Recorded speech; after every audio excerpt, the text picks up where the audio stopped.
I didn't expect to wake up to my firewood on the HOA president's Instagram story burning cheerily in her fire pit, while she sipped wine with a caption that read, "Nothing beats rustic heat." My stomach dropped faster than the temperature outside. That stack wasn't just wood. It was a week's worth of warmth, 2 hours of axe work, and the last decent thing left on my property that Karen hadn't already tried to regulate, fine, or steal. That's when it hit me. She hadn't just taken firewood. She'd taken my time, my labor, and now she was laughing about it publicly while I sat freezing on my own porch. The embers in her post weren't the only thing smoldering. My patience, which had already been running thin thanks to her petty inspections and citations, finally burned out completely. 3 times in a month. That's how often the firewood had gone missing. I thought maybe the first time was a misunderstanding. The second time I gave her the benefit of the doubt. Maybe it was one of her landscapers. Maybe it was a neighbor. But the third? That was deliberate. That was a message. And her smug little caption confirmed it. She thought she could take whatever she wanted because she had a clipboard and a badge that said HOA President. That morning I stood at the edge of my property line in boots still frosted from the night chill. My breath came out in visible clouds across the split rail fence. Karen was lounging in her hot tub with 2 of her HOA board friends, holding mimosas and laughing while the fire roared beside them. She didn't even glance at me, didn't need to. She knew what she'd done. That was the part that stung most. She wasn't hiding it anymore. Morning. I called, pretending not to notice the firewood. Cold one, huh? She finally turned her head. "Oh, it's cozy here," she said, gesturing toward the flames. "You should try better insulation in that cabin of yours. Poor planning." She laughed and clinked glasses with her friends.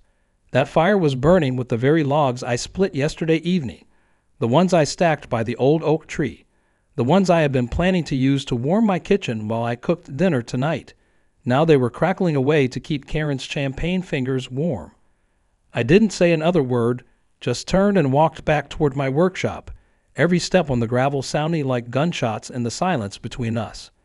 I went inside and closed the door gently, locked it, then went straight to the bottom shelf of my tool cabinet.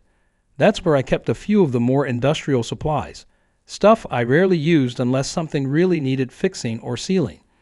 1 can of expanding foam insulation sat there like an answer to a prayer.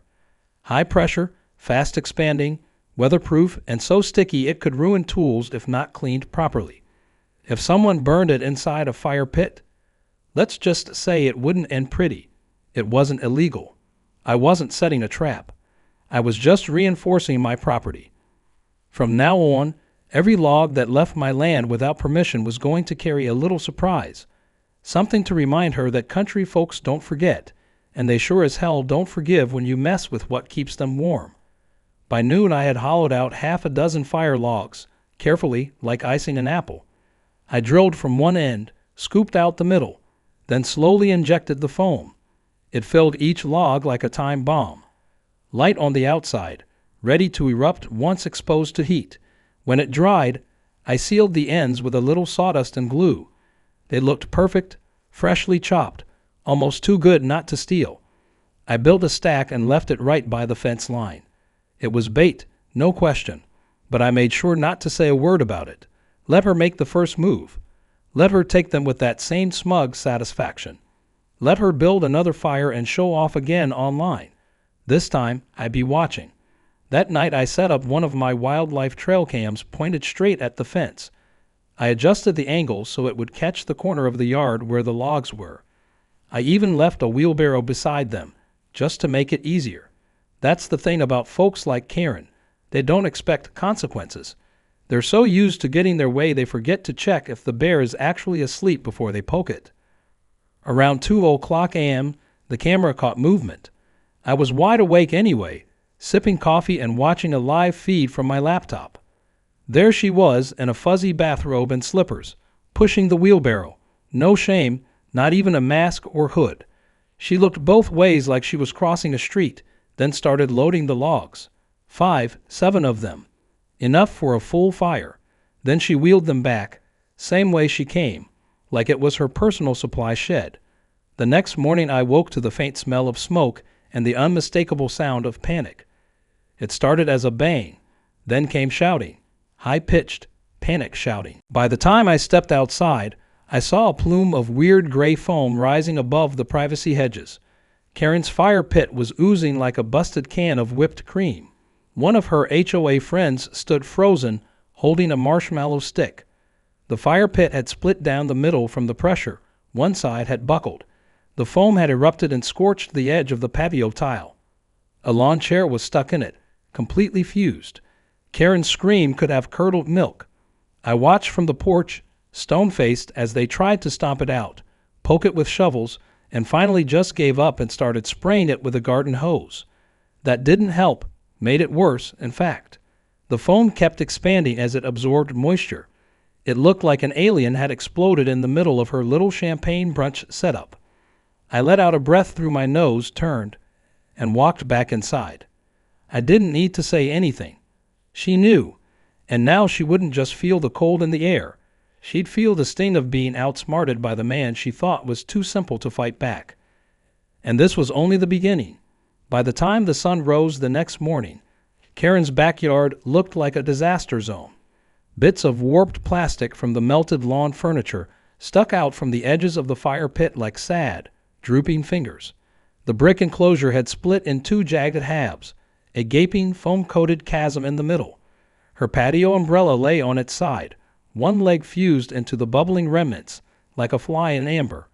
I watched from a distance with a cup of coffee in hand, savoring every second of the silence that had replaced her usual morning music and fake laugh brunches.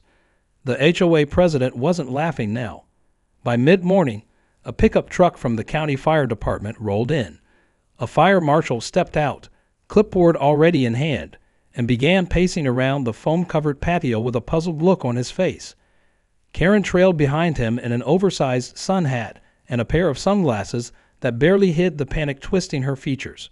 She was talking a mile a minute, gesturing toward the fire pit, pointing toward the fence, and trying to string together a narrative that didn't make her sound like the thief she was. I didn't need to be close to hear it. I knew exactly what story she was spinning, probably some nonsense about a dangerous prankster neighbor or a defective wood supplier. Anything that didn't make her look like the person who stole another man's firewood and then used it without question. But the fire marshal kept shaking his head. He knelt down to inspect the foam, scraping a bit of it into a test vial, and then pointed toward the fence line. That's when I noticed him spotting the wildlife trail cam perched just above the tree post. He called Karen over. She hesitated, then he pointed again. That camera had everything. The theft, the timestamp, her face in full color. I made sure the batteries were fresh the night before, and it had recorded in beautiful 1080p clarity every frame, every log, every wheelbarrow squeak as she smugly stole from my stack. When the fire marshal crossed the property line to speak with me, he had the look of a man who already knew more than enough. He introduced himself professionally, asked if I had any recent visitors near the fence line, and then casually inquired about whether I'd noticed anything missing from my firewood pile. I nodded and told him the truth. 3 times this month, someone had taken logs, I said. I didn't see who it was at first, but I installed a trail cam to try and catch any wildlife or vandals. I offered to show him the footage. He agreed without hesitation. Inside the house, I pulled up the video on my laptop. As we watched Karen hauling away the logs with the grace of a raccoon digging through garbage, the fire marshal let out a low whistle. Then he looked at me and said, almost amused, that this would make his report very easy to write. I asked if I was in any sort of trouble for modifying the logs. He shook his head and said that technically what I did wasn't dangerous. The foam wasn't flammable, it didn't cause any explosion, and it wasn't a booby trap. If anything, it was her own misuse that created the hazard. She had taken something from my property and burned it without knowing what it contained. The liability fell on her shoulders. Karen's mood changed rapidly after that. She stopped yelling and started whispering, started pleading. I watched from the porch as she tried to pull the fire marshal aside and explain herself in hushed tones. Then she pointed at my camera again, possibly trying to argue that I had set her up. But it was too late. The evidence was clear. and it wasn't on my side of the fence that the fire erupted. Later that afternoon, things started to get more interesting. One by one, the HOA board members who had been at her party began filing complaints. Turns out Karen had shared the firewood with several guests, used it for their fire pits too, and the foam didn't discriminate. One of the guests had smoke damage in their chimney. Another had their grill seals blown open. All of them were furious. The HOA Facebook group lit up with angry posts. Some blamed a defective wood source. Others questioned why Karen had unmarked firewood in the first place. A few pointed out that she didn't even have a permit to burn outdoors under the current winter advisory. By evening, an emergency HOA board meeting was scheduled. Karen tried to control the narrative, but cracks were already showing. One board member, a guy named Jackson, who had always been her lapdog, suddenly found his voice and asked where she'd gotten the firewood. She paused, blinked, lied poorly, claimed she ordered it online. Jackson looked at her like she'd just grown a second head and told everyone that he saw her pushing a wheelbarrow from my side of the fence. The room turned against her in a matter of minutes. Karen went from queen of the HOA to the woman who ruined 5 fire pits, caused a fire marshal investigation, and possibly violated 3 local ordinances. When someone suggested a vote of no confidence, I wasn't surprised. What surprised me was how quickly the motion carried. It wasn't final yet, but her reign had cracked. She didn't take it well. That night I heard footsteps near my fence again, but this time I wasn't asleep. I sat in the dark by the window, coffee in one hand, phone in the other, watching her pace back and forth like a panther in a too-tight sweater. She stared at the logs still stacked beside the fence. She didn't dare touch them, but I could tell she wanted to. Not for heat, not for need, but for pride. That was the problem with Karen. It wasn't about the firewood. It was about control.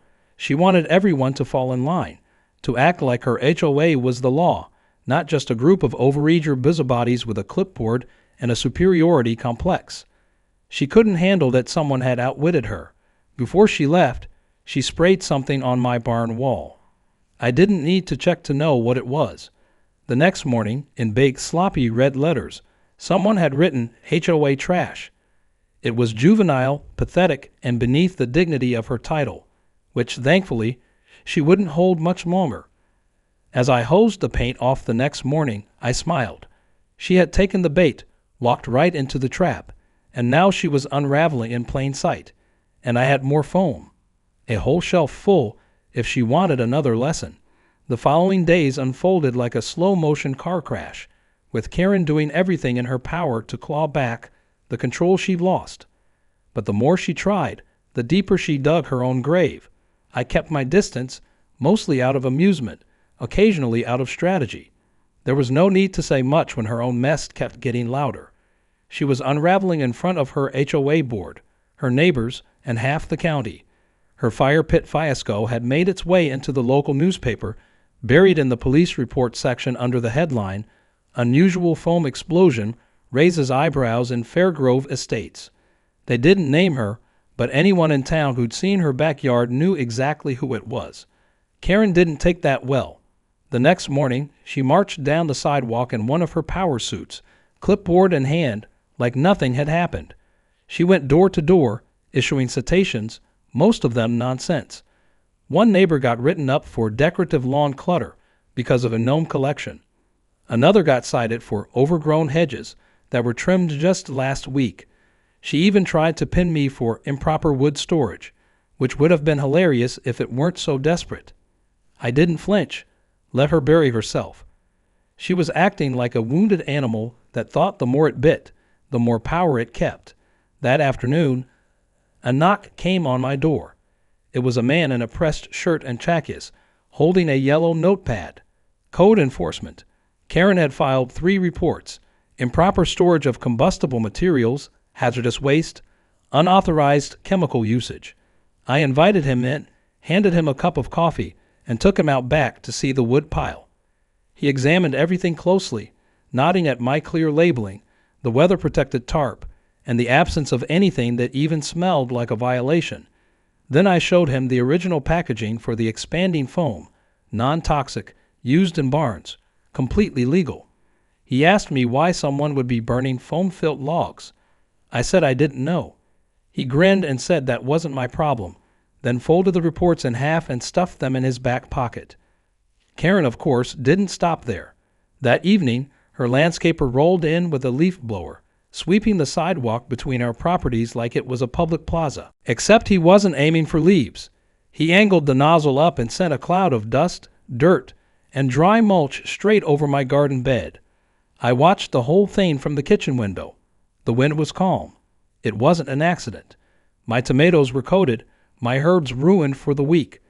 I walked out slowly, arms crossed, and asked him what the hell he thought he was doing. He shrugged and said Karen told him to clear the walkway. It would have been easy to yell. Instead, I took out my phone and recorded the whole thing. Then I sent the footage to the HOA board's group email, the one Karen had proudly posted about months ago when she upgraded transparency in neighborhood operations. The email I sent was short, no accusations, just a video clip and a line beneath it. Karen's landscaping company doing precision dust attacks on my side of the fence. Please advise if this falls under HOA landscaping guidelines. 2 board members responded within the hour. One said they'd look into it. The other replied with nothing but a facepalm emoji. Later that night, I saw a black SUV parked outside Karen's house with its headlights off. 2 silhouettes sat inside. They weren't neighbors. 15 minutes later, they were gone. The next morning, I got a call from an insurance adjuster. Apparently, Karen had filed a claim for damages to her fire pit, citing defective materials and property sabotage. Her story was thin, and the insurance company had already gotten wind of the trail cam footage. They asked if I'd be willing to provide a statement. I agreed and sent them a copy of the footage, along with a time-stamped log of all 3 times my firewood had gone missing. They thanked me and said Karen's claim was under review for fraud. I knew then that she wasn't just trying to retaliate out of pride anymore. She was panicking. She was trying to cover her losses before they turned into something worse. That kind of desperation doesn't go unnoticed in a small community, especially not one where the HOA president is supposed to be the example everyone else follows. 2 days later, a surprise HOA inspection was scheduled. Normally, they send a notice. Not this time. A small group of board members and Karen herself came walking up my gravel driveway with clipboards, foams, and a printed checklist. Karen didn't speak. She just nodded at my shed, my barn, my log pile. She was hoping to find something, anything out of order. But I was ready. My firewood was perfectly stacked, stored with clearance, labeled, and dry. My barn had just been cleaned, the floor swept, tools arranged. She lingered near the shed, sniffing the air like she expected to smell chemicals. All she got was cedar and motor oil. When they left, one of the newer board members, a younger woman named Tessa, paused at the edge of the driveway. She looked embarrassed to be there. I asked her quietly why the inspection had been so sudden. She leaned in and whispered, "Karen's trying to make a case that you're running a hazardous operation." She said, "You have industrial chemicals back here, some kind of weaponized foam." Tessa looked like she didn't even believe it herself. I chuckled and told her the only thing weaponized on my property was my temper when people steal from me. She didn't laugh, but she did nod before walking away. The next morning, Karen's own driveway was covered in cardboard boxes. Return labels from an online fire pit store were scattered around her trash bin. She tried to send it back, but no one wanted it, probably because it was still oozing remnants of foam. A final blow came later that afternoon when an email went out to the entire HOA. It was from Jackson, the board treasurer. The subject line read, "Special Board Vote, Interim Leadership Proposal." The message was short and devastating. It stated that due to recent actions, complaints, and pending legal issues involving the HOA president, a vote would be held to consider temporarily relieving her of duties until the matters could be fully resolved. It included a poll link and a list of recent incident summaries, including the foam fire, the board complaints, the insurance situation, and most damning, the trail cam footage. Karen didn't show her face for the rest of the day. Her hot tub was empty. The music was off. Her decorative flagpole, usually flying some obnoxious HOA pride banner, stood bare. The woman who once roamed the neighborhood like a queen was now boxed into her own silent castle. And the best part, my logs were still stacked exactly where they'd been the whole time, untouched. A quiet warning carved in wood and foam. The morning started with frost on the fence posts and a sense of calm that had been missing for a week. Birds chirped again, undisturbed by the usual chorus of Karen's leaf blowers or barking commands from her patio. I stood at the barn door, sipping coffee, watching a few deer stretch their necks at the rising sun, and thought maybe, just maybe, we'd hit a turning point. Then my phone buzzed. It was an email from my insurance company. Subject line: Firewood theft investigation confirmed incident. I opened it and read the formal confirmation that Karen's claim had been rejected due to fraudulent information and unauthorized use of insured property. The footage I provided, the timestamps, and even the weather reports had been enough to paint a full picture. Not only was she on the hook for damages, but they had flagged her policy for potential investigation at the state level. That was just the start. I'd kept quiet for long enough, let her walk all over people with her HOA badge and her condescending lectures. But now it was time to tighten the screws. Karen didn't know that my firewood wasn't just logs for personal use. My setup had a documented agricultural function. The wood heated a backup water supply for my livestock during cold snaps. It was part of a larger energy efficiency grant I received 2 years ago. That meant when she took my logs, she wasn't just stealing from a neighbor. She was interfering with livestock safety infrastructure, which under local farm protections was a serious offense. With everything now documented, I called the county agricultural office and filed a formal complaint. They took it seriously. Within hours, a representative called back, asking for video evidence and photos. I gave them everything. That afternoon, I saw Karen pacing in her driveway, talking loudly on her phone. She wasn't even trying to hide her frustration. She waved her arms wildly, gestured toward my property, then toward her ruined fire pit, and finally toward her mailbox. I didn't know it at the time, but she just received a letter from the fire marshal with a warning citation attached. Improper burn practices, unauthorized open flame use, and failure to report hazardous material damage. She wasn't being fined yet, but it was close. And if there's one thing Karen hated more than losing power, it was being publicly held accountable. Around sunset, another twist showed up in the form of a man in a sheriff's uniform. He pulled into my driveway slowly, stepped out, and introduced himself politely, said he was following up on a report of suspected theft and property damage. Apparently, the agricultural office had kicked it up the chain. I explained the whole situation, showed him the original footage again, provided timestamps, and even walked him through how the expanding foam worked. He scratched his chin, whistled low, and said, "Well, if Karen had stolen anything else off the property recently, I should let them know." I said no, but the last 3 firewood incidents were part of the same ongoing issue. He nodded, said it looked pretty clear from his side, and left with a copy of the footage on a thumb drive. The next day, the HOA board met again, this time without Karen.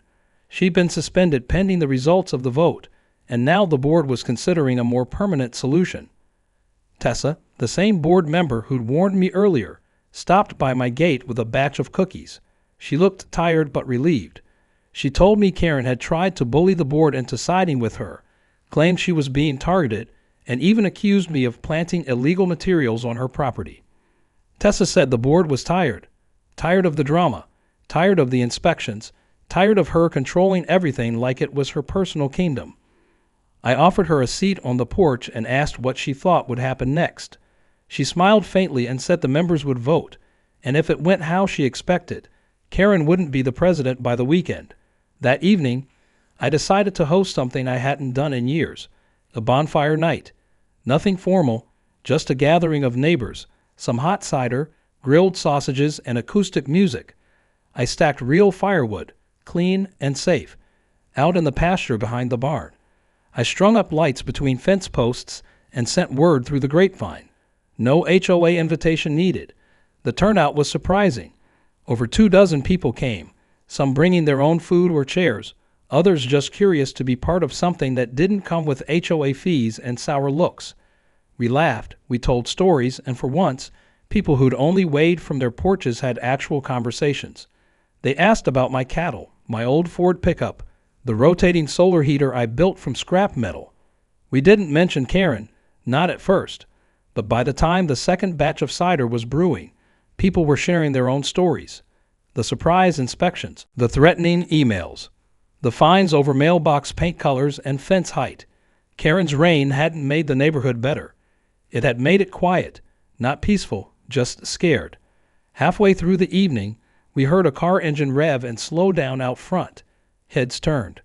Conversations paused. Karen's SUV crept past the fence line, windows dark, tires crunching the gravel like it was bones. She didn't stop, just drove slowly, watching from inside like a ghost trying to haunt something she lost. A few people waved sarcastically.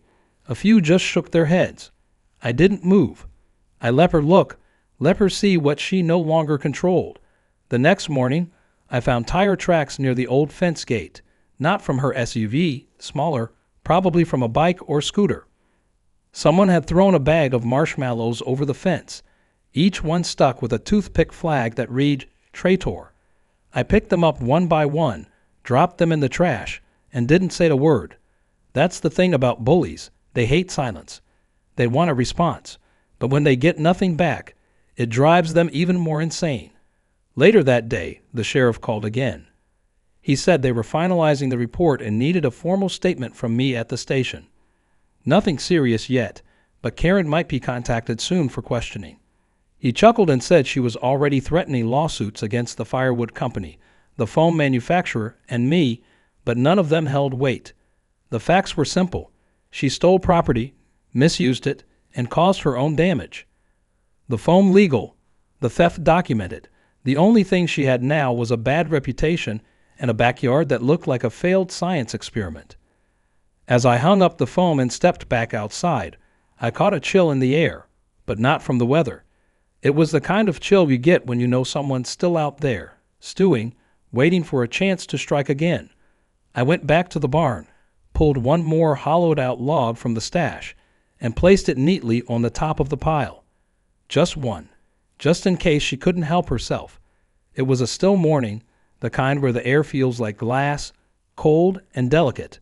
The sky was clear, no clouds in sight, and the world had that quiet tone that usually meant something was about to shift.